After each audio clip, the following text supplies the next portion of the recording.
Hi, my name's Paul Olivier and thanks for joining us at How Computing. Today we're going to go through our 5th video in our YouTube for Beginners and Intermediates series, and this is going to be a video that centers around how to sign up for a YouTube account. Now the reason why you would want to do that is because you can then access things like subscriptions and channels and playlists and that sort of thing. And ultimately, although those things may not mean anything to you right now, we'll be going through them in later videos, which will then help you. If you haven't signed up for an account, you won't be able to access those features of YouTube, and they really are what allows YouTube to give you personalized content. I tend to find that YouTube doesn't collect a huge amount of personal data.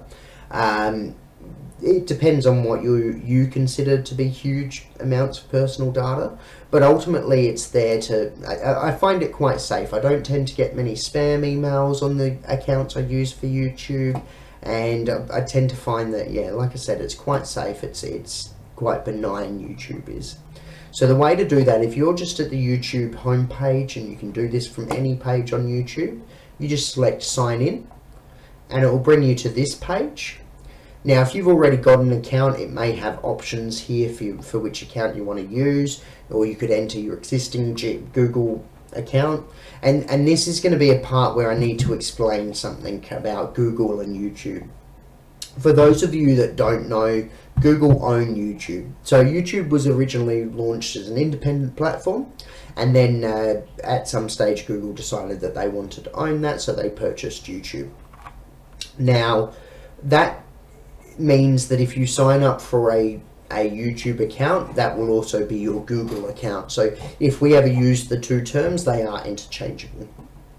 Now, if you've never had a Google account, or you don't know what any of that means, then what you want to do is select Create Account, and it will bring you to this page where it wants to collect a bit of information about you. So it's quite simple. It's quite, like I said, it's quite benign. They're not asking for your social security number or any of those sorts of things, but they need enough information to know that you're a real person. So you fill out this information. So we're How Computing. Now, if you've never ever used an email address before, and you don't have an email address, and even if you don't know what one is, then you need to select this option. I would like a new Gmail address.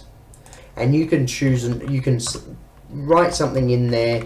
So if we put How Computing, that's already taken. Someone already has it, but we could select How Computing AU, and that's available.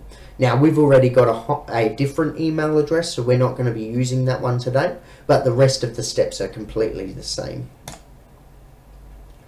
Now, you put your, and you can use any email address here, so you don't need to have a second email address. You can use a Hotmail or a Yahoo, or your internet service provider, BigPond, iiNet, Atom. All of those email addresses should work, but you do need to have access to the email address you choose to use.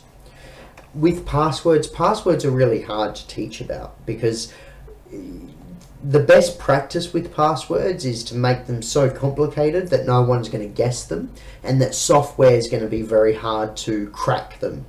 Now, the problem with that is when you make some really sillily hard passwords, people have a tendency to write them down and put them next to the computer. Now, if you're going to write your password down and put it next to the computer, you're actually better off almost not having a password, because it's unsafe. So my advice is make the password as hard as you possibly can without having to resort to writing it down. And it's a good idea to mix up capitals, letters, and symbols. Now we'll put a little, it does ask for your birthday. I'm actually going to lie here because, well, I'm on camera, but you can put in here any birthday.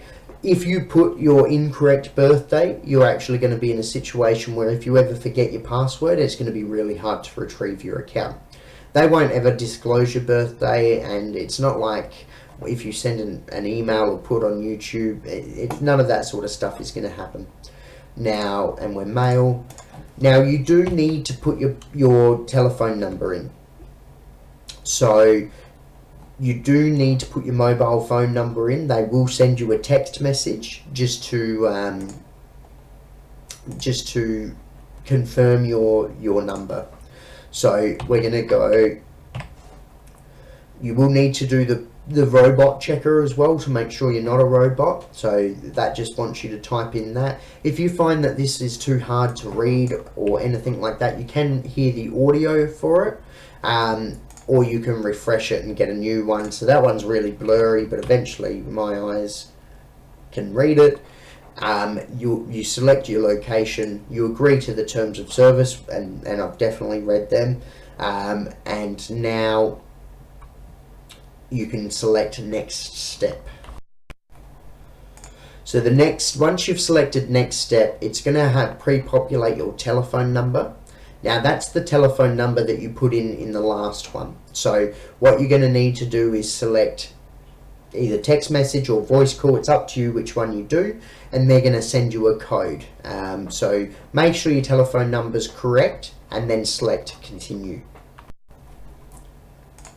Okay, so at this point in time they're going to send you a code.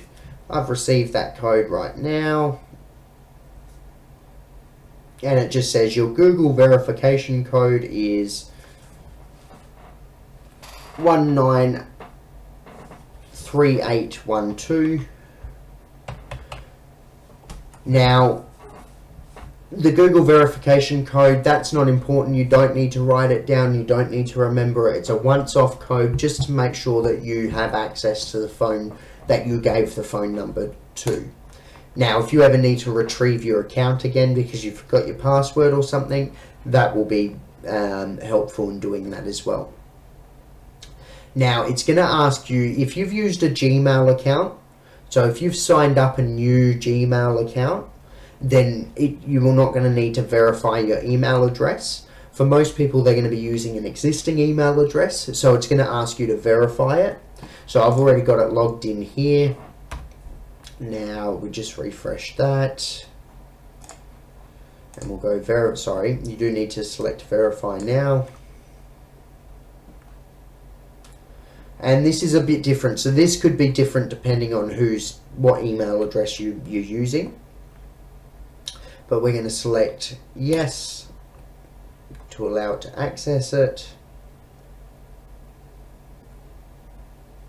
And then it's verified. So if it's Microsoft, it's much easier. If it's something like Adam or something like that, it may send you a code via email or a link via email, and you may need to select that. At this point in time, you are now signed up to YouTube, so you have full access to everything else that every other person does that has a YouTube account. And the first thing I would say is that you go to How Computing, and you're watching it through YouTube at the moment.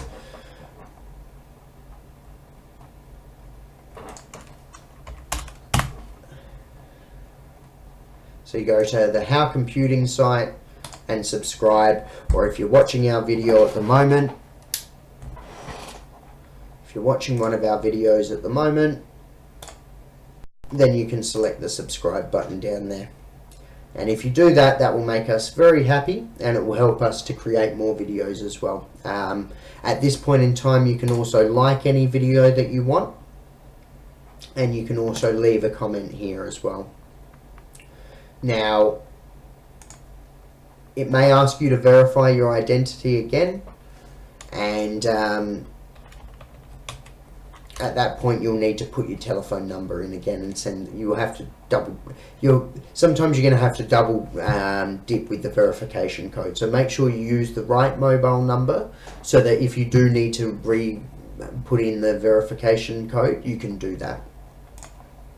And they do that for comments because too many people come on here and start putting hate speech and all of those sorts of things on there.